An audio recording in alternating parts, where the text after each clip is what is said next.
name is Michael Distefano.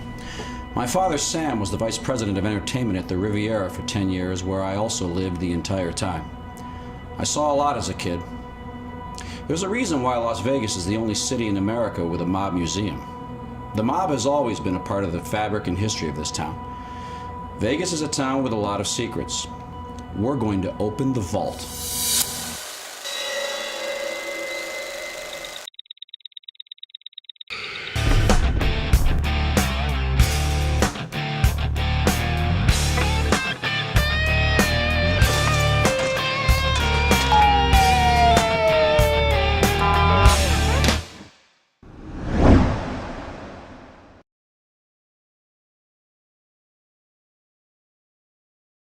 After World War II, Las Vegas was poised for growth, and it grew. The population, according to the 1940 census, was still under 8,500.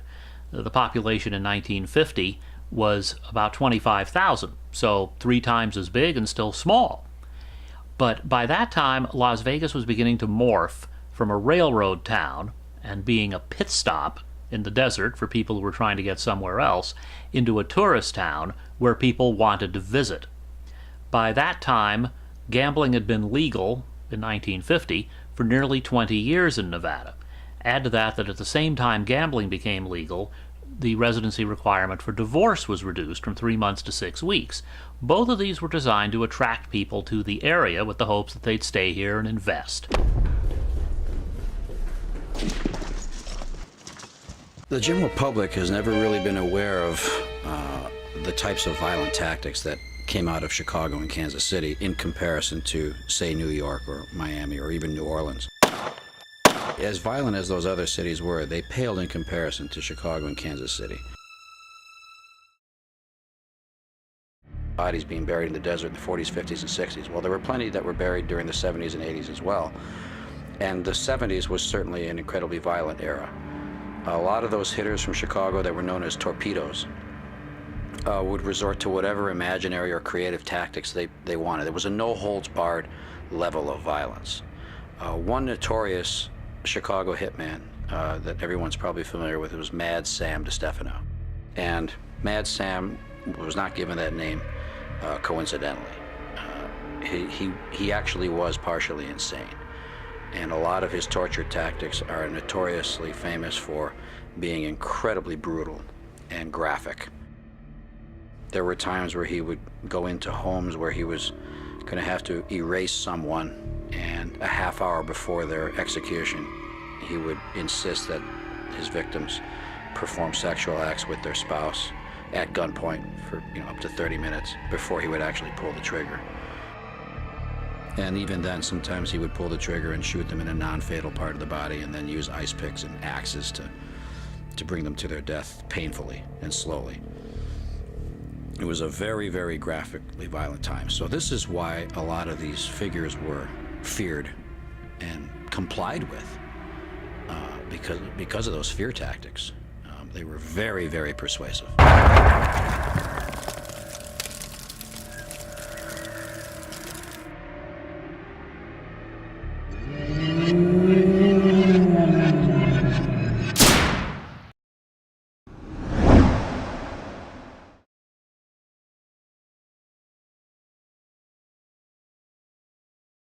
So organized crime, is certainly a nationwide story, but Las Vegas is a great place to have a mob museum because this became a nexus for organized crime's growth in America during the 1940s, 50s, 60s, and 70s. Las Vegas was known as an open city, so that meant that any organized crime group around the country could invest here and make money here. I used to represent the mob in Las Vegas for many, many years as their attorney.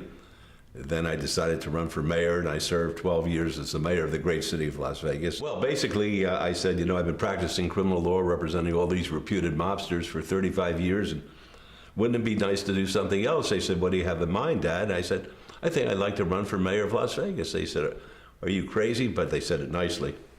I said, why did you say that?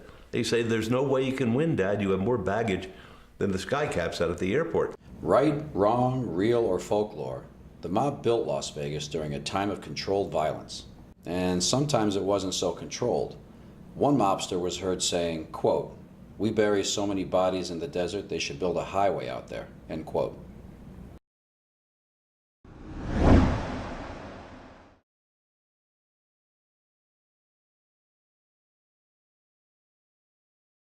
In the same year as the legalization of gambling, construction began on Hoover Dam, and that got the federal government heavily involved in this area, and that helped bring more people and more money to southern Nevada. So by 1950, you've got 4 hotels on the Strip with a 5th opening. The El Rancho Vegas was the first, followed by the Last Frontier, the Flamingo, and the Thunderbird. The Desert Inn opened in 1950. You had casinos downtown, and you had a growing population involved in the casinos themselves, and in turn just in trying to build a community. 1951, you get both the beginning of atomic testing, which means a new era for southern Nevada. You also get the first classes being offered at what became UNLV, a sign that southern Nevada was growing enough to need higher education. So by 1950, you're looking at a different Las Vegas coming along from the Las Vegas people had known.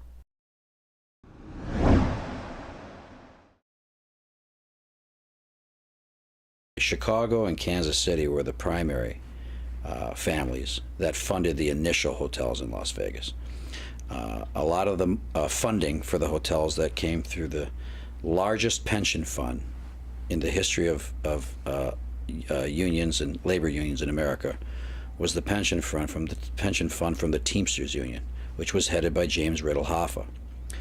So, organized crime capos, as they were known, or heads or chief commanders of these cities like Chicago and Kansas City, like Nick Savella, Tony Accardo, otherwise known as Joe Batters or Big Tuna, they were in correspondence through various liaisons with Jimmy Hoffa and the Teamsters local in Miami.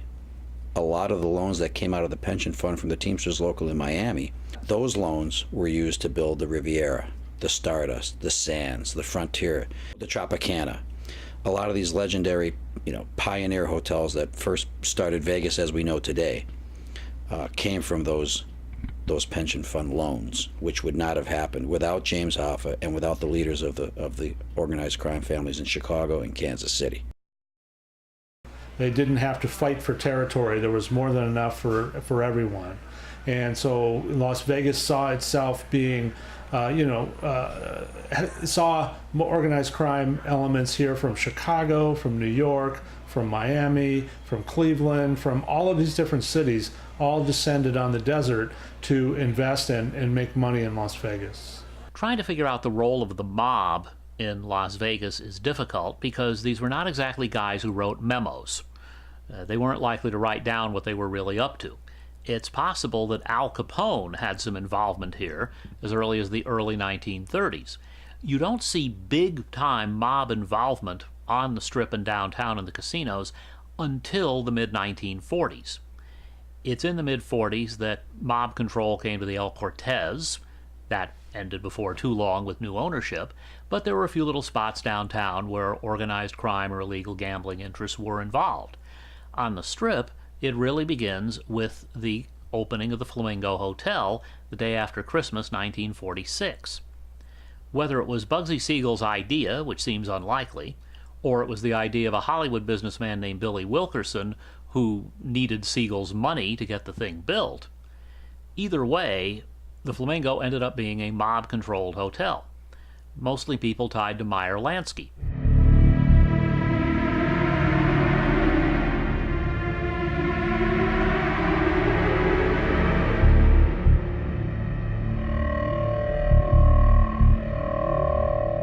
Well, I think being so involved with gambling all over the country, it was pretty natural for them to come to Las Vegas.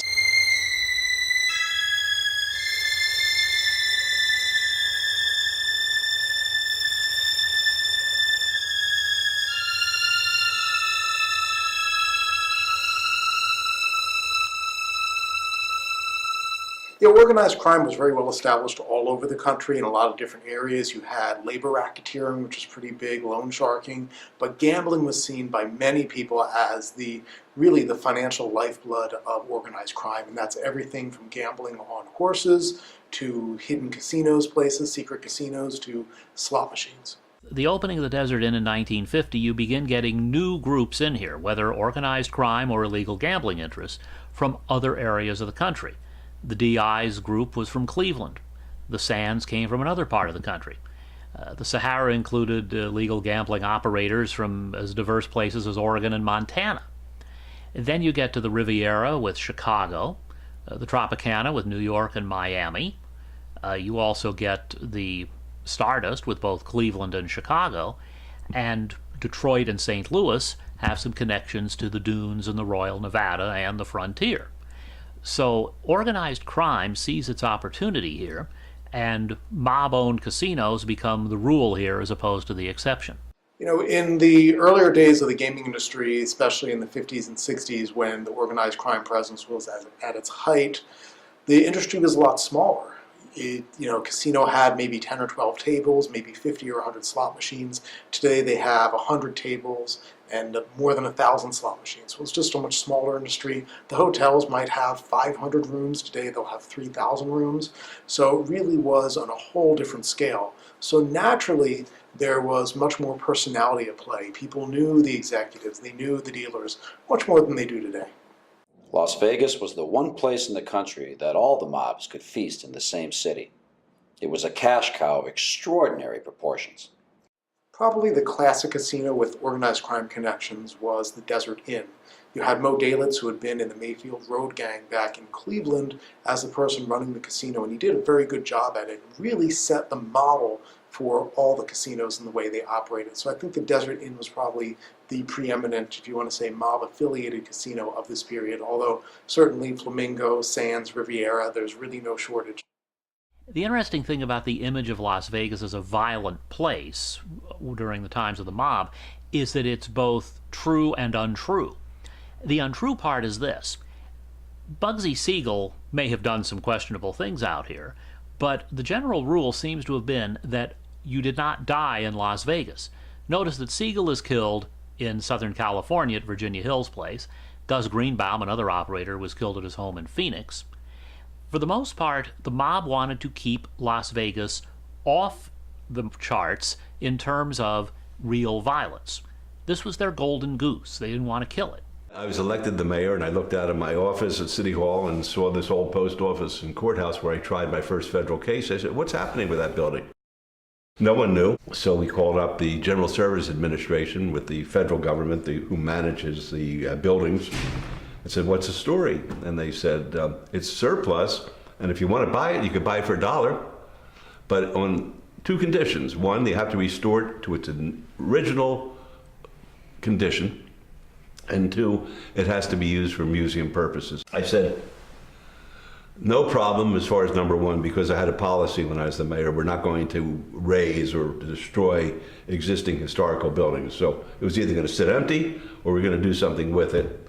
And I saw nothing wrong with putting money into it to make it authentic. Second was a little more difficult because I realized that no one's going to come downtown, at least in those days, to see an art gallery or an art museum or a museum with sculpture in it. It would have to be something unique.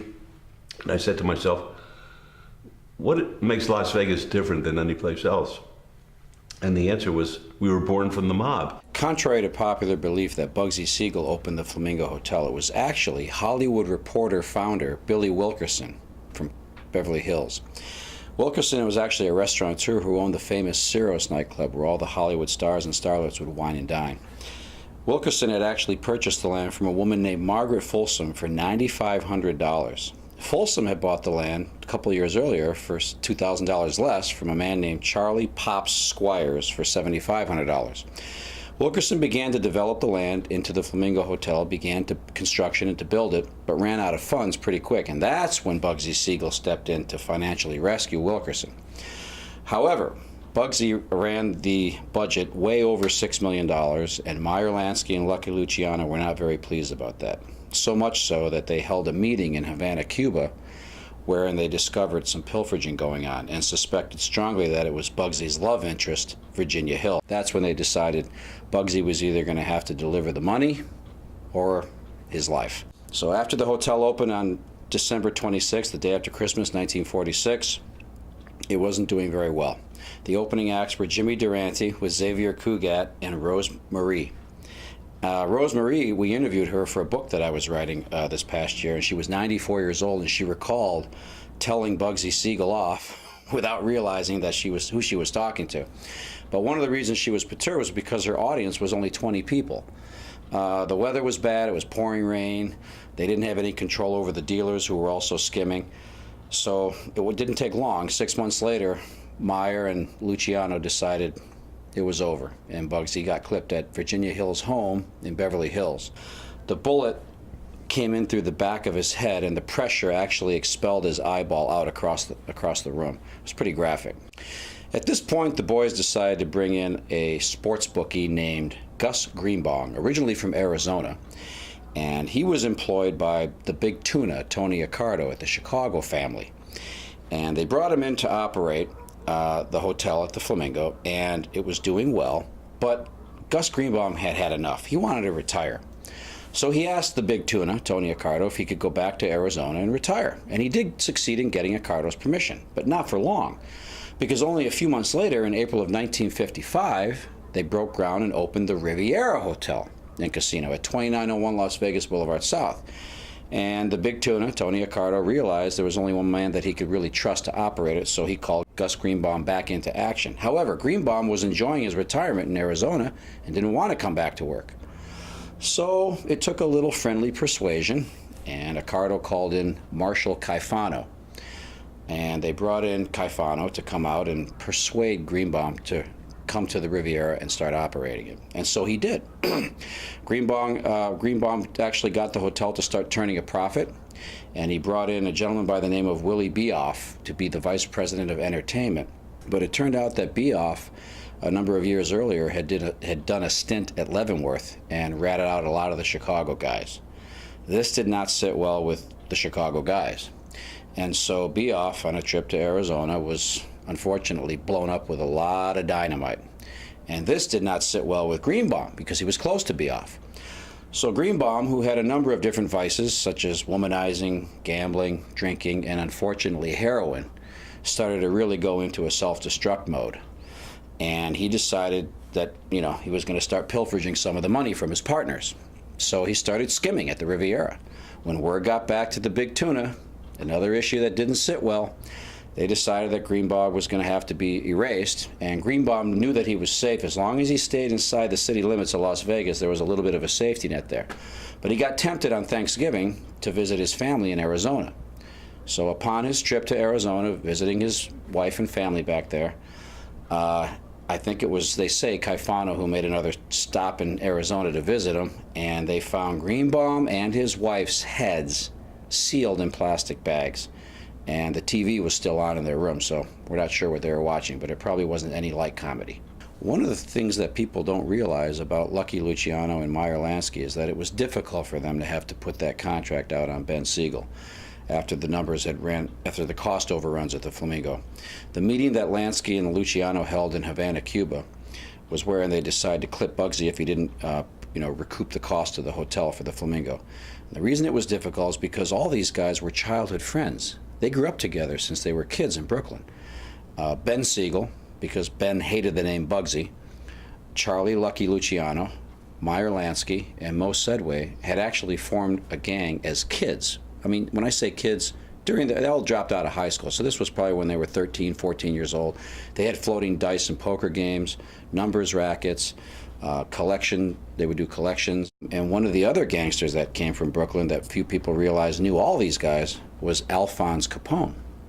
So it was difficult for them to have to put a contract out on their friend. But when it comes to the organized family, the almighty dollar always came first. It was a different town in those days. Of course, the mob didn't have a sign outside of the hotel saying, owned by the mob.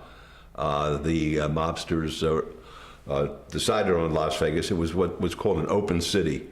It didn't belong to any of the crime families around the country, so they decided that each one could go out and be on their own, and they were really the ones behind many of the hotels and casinos here, with front people who were licensable, and they were not in a position where their notoriety would be discussed by any of the authorities. With me, they were 100%, because I was their lawyer.